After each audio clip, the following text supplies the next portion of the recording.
I typically do over 1,000 miles a year, riding mountain bike. Riding is a panacea of joy for me. I had the precondition of the hernia that had been diagnosed a few years earlier. My wife told me, you better get that handled professionally, robotically, prior to being rushed to an emergency room, because it's going to be a lot cleaner, and cleaner being infection, less chance for infection, which is important, as well as you'll be in and out in the same day, you know, and I thought, well, that sounds great.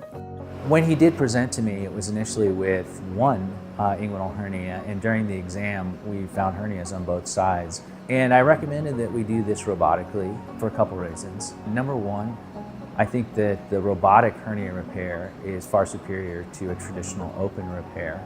And secondly, for the patient, I think the recovery is much easier.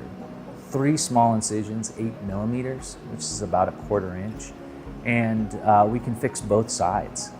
The robot is 100% controlled by the surgeon doing the operation, and I've converted my practice to mostly robotics, truly because I believe in the technology, and I think the proof is in the patients. I was all healed up in about 2.5 weeks. It was fantastic. The future's bright for Jim, and he's going to go back to 100% of what he was doing before he had the hernias. I just highly recommend Swedish Medical Center for getting a robotic surgery of this nature, hernia or otherwise.